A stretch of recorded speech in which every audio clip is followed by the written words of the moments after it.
Welcome to the Nevis Newscast for today, Friday, July 21st, 2017. I am Bronte Swanston Hendrickson. The Nevis Electricity Company Limited, NEVLEC, recently purchased a 3.85 watt Scylla engine, which is currently being installed. Acting General Manager at NEVLEC, Jervin Swanston, spoke about the ongoing work at the power plant in Prospect. We are looking at the stack behind us here. That is the entire exhaust system that you can see extending way up into the air, On our right, we are seeing where the civil works has been completed. There are the tanks and there are the radiator. What is going on now is the actually mechanical works, and so on top you would see that the welders are still at work. We are still having the crane, as you can see here, that is still doing some heavy lifting. So the work is progressing smoothly, and we are hoping and anticipating that there will be no further interruptions in delaying our handing over date of August 23rd. Swanston also stated that the project is on schedule for its official handing over date in August. I am presently standing in the area where the tank and the radiators are. Now here is where most of the civil works were done. This project, however, was slightly delayed because of the torrential rains that we have had in recent weeks.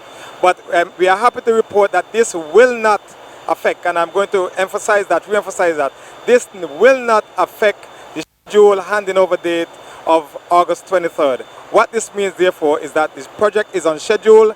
The guys have put in some extra time, and so we are ahead of where we should be, and so we are very happy to report that come August 23rd, the generator will be handed over as scheduled. NEVLEC also issued a notice of an island-wide power outage on Sunday, July 23rd, beginning at 5 a.m. to 11 a.m. Restaurants on Nevis came out in their numbers to participate in the first lunchtime wine class yesterday, Thursday, July 20th, hosted at Golden Rock Plantation in Nevis. The wine tasting was facilitated by Opus Fine Wines and Spirits and included an educational session on the various types of wines, the process in making the wines, and their varying tastes. Delivering remarks after the event was Acting Permanent Secretary in the Ministry of Tourism, John Hanley. Persons were able to ask questions, they were able to interact, and I thought that it was a very good activity which fit right into the whole theme of Restaurant Week.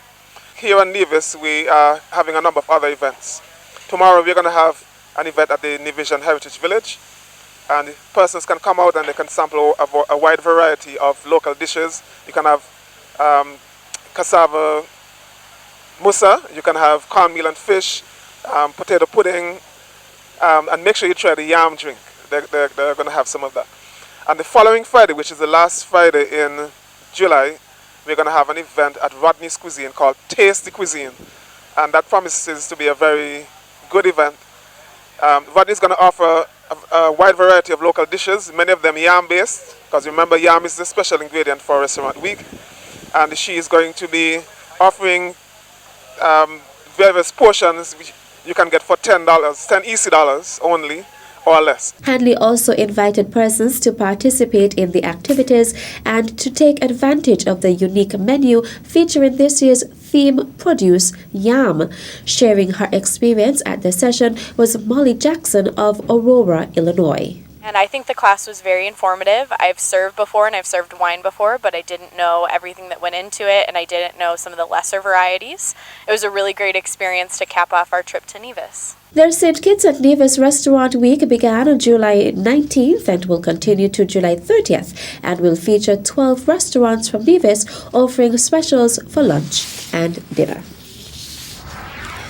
Another 13 nationals will be added to the already 55 studying in the Republic of China, Taiwan, as they were named the recipients of the 2017 Taiwan Scholarship Awards at a ceremony held at the Ocean Terrace Inn, OTI, on Wednesday, July 19th. 8 individuals, namely Javoni Isaac, Anisha Gonzalez, Bridget Morton, John L. Irish, Peter Douglas, Seda Smithen, Kyra Seaton, and Daviel France received the Taiwan Ministry of Foreign Affairs MOFA Scholarship, while 5 in the persons of Daniel Weeks, Francisco Novas, Gracelyn Hanley, Jazel Roland and Javim Blanchett were recipients of the International Cooperation Development Fund ICDF Scholarship. Of the 13 persons, 2 will be pursuing master's degrees, while 11 will pursue degrees at the bachelor's level.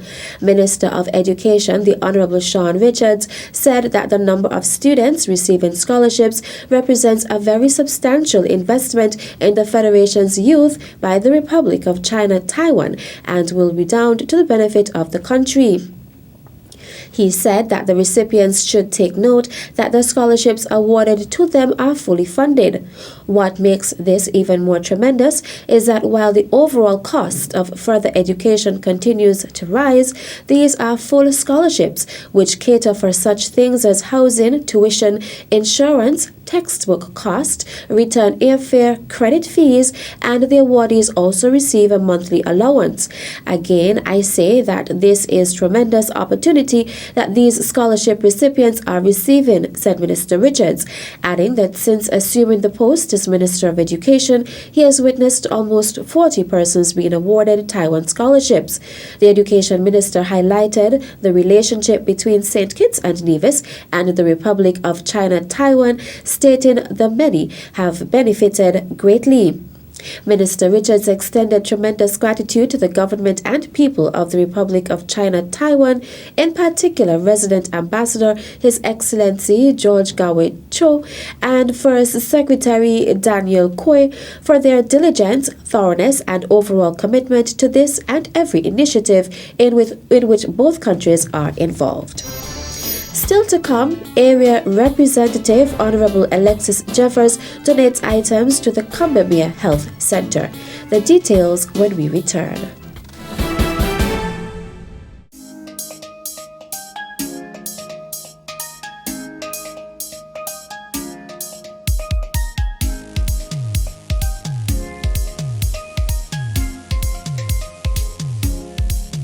If you like dancing and whining and fretting till the morning, if you like drinking, masquerading, live music always playing, if you like islands of blue seas where people always smiling, if you like street jams and bandstands where people will be jamming, don't you miss this time, no. Nevis Culturama 43, our festival, our legacy, Culturama 43, don't you miss this time, no. Nevis Culturama 43, the Caribbean's greatest summer lion, Nevis Culturama, don't you miss this time, no. Nevis Culturama 43, our festival, our legacy, Culturama 43, don't you miss this time, no. Nevis Culturama 43, the Caribbean's greatest summer lion. Nevis Culturama 43.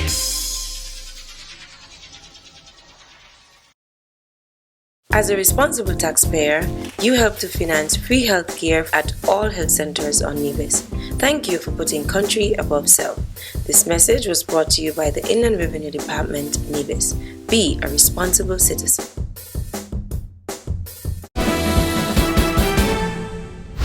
Welcome back.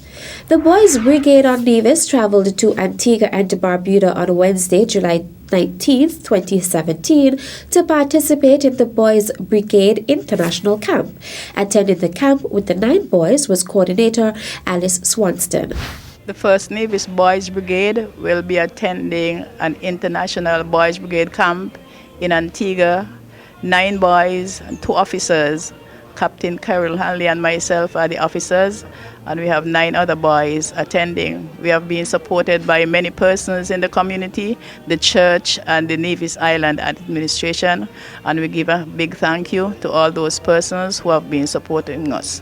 The parents also have been very supportive, and the boys are very excited about attending camp. Also present was Captain Carol Hadley, who also traveled with the boys to Antigua and expressed the importance of going to the camp for boys on Nevis. We are traveling to Antigua for a camp and, to have different sessions, hoping that all of these young fellas can take them in as well and make them better guys in the community.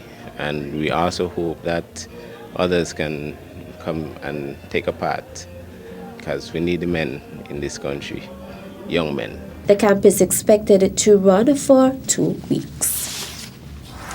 The Combermere Health Centre received 2 gifts, courtesy of Area Representative and Minister of Government Honourable Alexis Jeffers and the members of the Combermere Health Club. The Health Centre received a microwave from the Minister, while the Combermere Health Club gifted the centre with a water fountain. President of the Men's Health Club, David Daniel, delivered remarks. So we are so grateful that we can able, as the Men's Health Club, to contribute something back towards the clinic and the staff that runs the clinic. He explained that the club started 3 years ago, and in December 2016, for Christmas, they gifted the centre with hampers and assisted in cleaning up the area. Daniel stated that the club has intentions of giving more in the near future, as well as they are hoping to present the Violet O. Jeffers Nichols Primary School with gifts at a later date. The water fountain was officially handed over by club member Urchis Wallace to nurse Janice Williams. Williams thanked Minister Jeffers and the club for their donation. On behalf of the staff here at the Combermere Health Centre, I would like to say a hearty thank you to the Combermere Men's Health Club for their kind gesture. This water fountain, it was well needed, and it would not only be of use to the staff, but to the entire community. We were also presented with a microwave from the Honourable Alexis Jeffers, and on behalf of the staff here and everyone here, I would like to say a hearty thank you. It was one of the items that was well needed, and we were thinking about purchasing one, but to God be the glory. Amen. And we got one. The handing over ceremony took place on Wednesday, July 19th at the Combermere Health Centre. And that brings us to the end of this edition of the Nevis Newscast. I am Bronte Swanston Hendrickson. Thank you for viewing.